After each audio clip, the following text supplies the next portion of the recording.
Hermanos y hermanas de Cristo, estamos en el tercer día de nuestra misa de novena de Nuestra Señora de Guadalupe, la patrona de las Américas, pero también de las Filipinas, ¿no? La devoción de Nuestra Señora de Guadalupe en Filipinas tiene sus orígenes, ¿no?, en la colonización española en el siglo XVI. Fuimos colonizados por los españoles durante 333 años.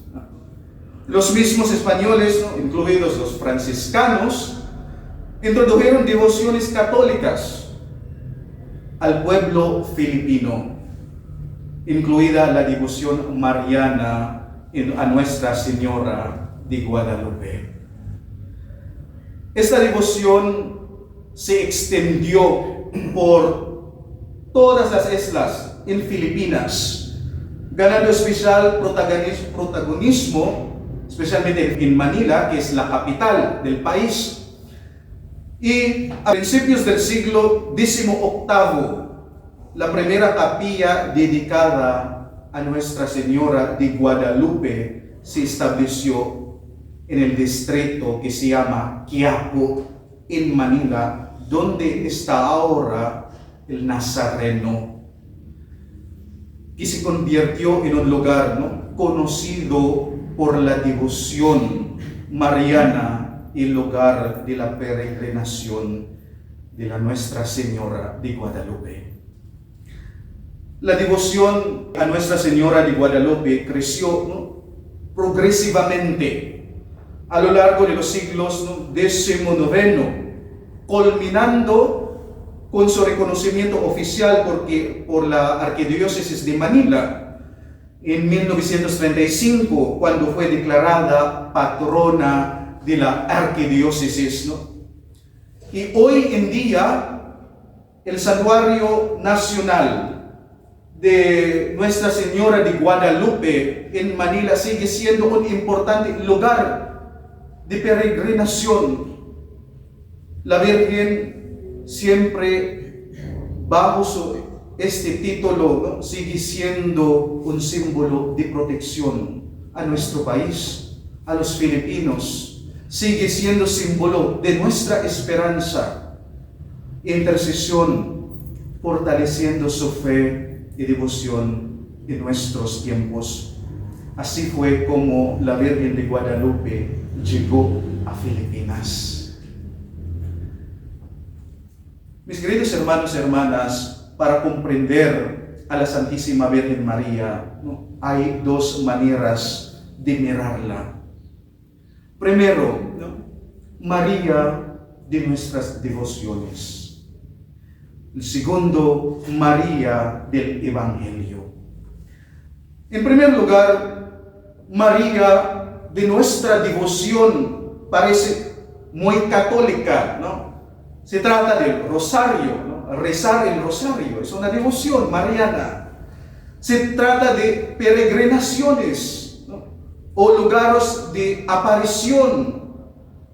María de nuestras devociones se trata de besar y tocar la Virgen.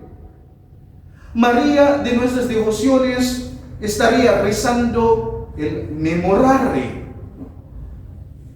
Pero recordemos, mis queridos hermanos y hermanas, que María de nuestra devoción debe recordarnos siempre que la bendita Virgen María se apareció a los seres humanos. Y que todos los que vieron a la Virgen María eran pobres. Pobres. La Virgen María nunca apareció a los millonarios, ni los teólogos, ¿no?, ni a la élite, ¿no? La Virgen María no tuvo ninguna aparición, ni siquiera a un papa. La Virgen María siempre se apareció a los pobres. Pobre Bernadita, niños pobres de Fátima, el pobre Juan Diego, la Santísima Virgen María siempre apareció a los pobres, personas marginadas. Y eso, mis queridos hermanos y hermanas, parecen ser, ¿no?, lo que nos falta. Lo que falta en nuestra devoción católica es nuestra preocupación por los pobres, marginados. Podemos ir, ¿no?, a hacer peregrinaciones, muchos lugares. Podemos ir a rezar el Santo Rosario todos los días. Podemos caminar de rodillas, ¿no? Podemos ir de Fátima en Portugal o en Lourdes en Francia. Podemos poner nuestra propia grota en nuestras casas, pero por favor, ¿no?, que esa devoción baje a la tierra y que esa devoción nunca nos ciegue a las necesidades de los pobres. Porque cuando la devoción, ¿no?, se armoniza con el servicio y con caridad hacia los pobres, eso se vuelve muy inspirador. Incluso una bendición para nosotros. Segundo lugar, María del Evangelio. A nosotros los católicos se nos acusa de adorar a la Virgen María porque la alabamos, ¿no?, le rezamos, o tal vez porque nuestra devoción a ella no se basa en nuestra caridad hacia los pobres. ¿Y qué dice de los anticatólicos, ¿no? Los anticatólicos ignoran la Virgen María. Su pregunta favorita es: ¿está eso en la Biblia? ¿Está eso en la Biblia? Sí, lo está. Alégrate, llena de gracia, el Señor es contigo. Eso es la Biblia, está en la Biblia. Bendita tú eres, ¿no?, entre todas las mujeres, y bendito es el fruto de tu vientre. Eso es en la Biblia. Mis queridos hermanos y hermanas, ¿no?, si están empezando a convertirse de la línea anticatólica, ¿está eso en la Biblia? Escucha y lee la Biblia.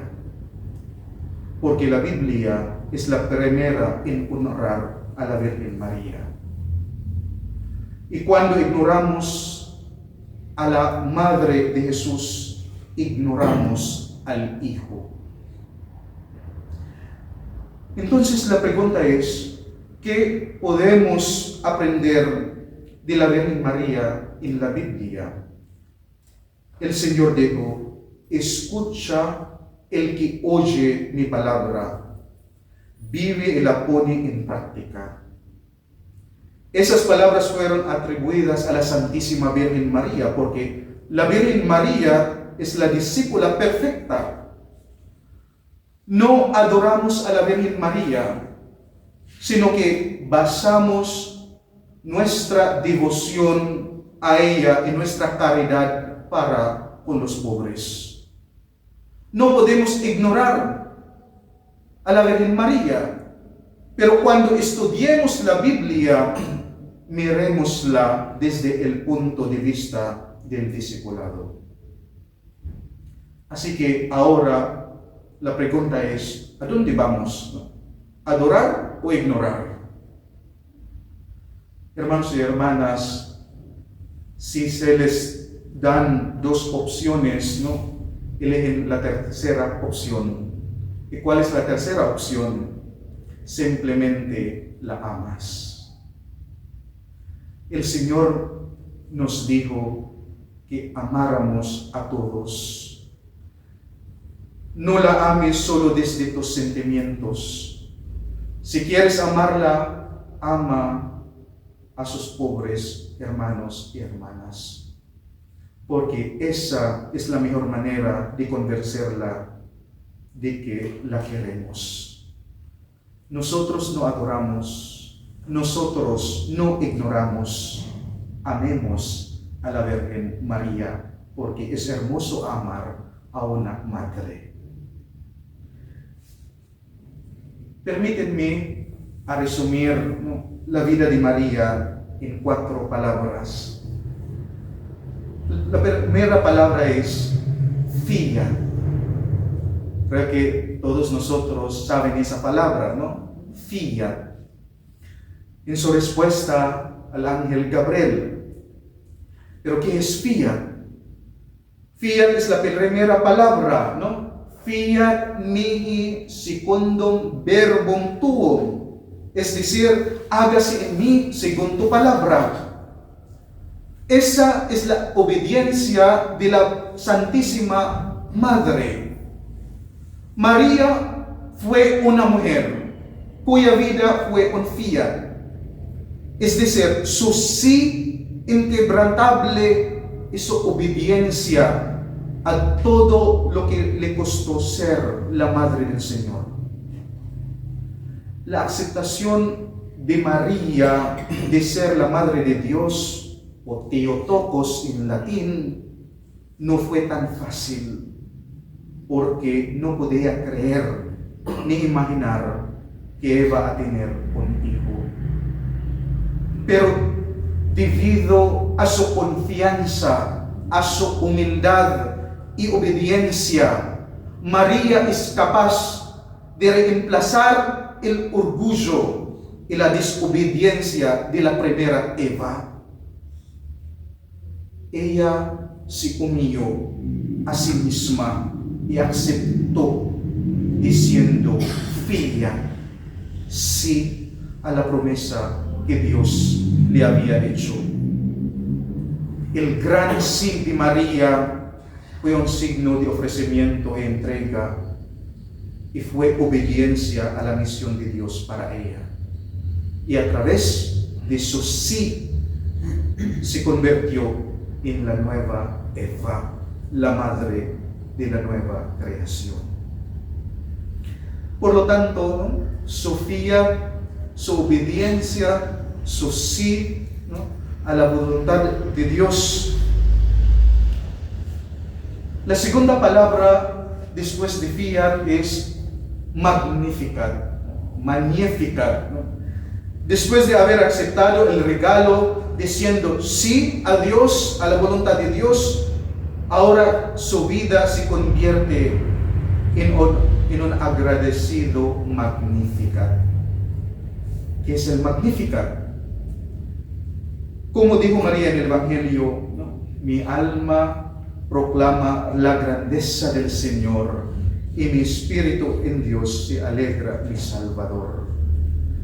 Ella ahora está magnificando a Dios por las maravillosas cosas que le ha hecho.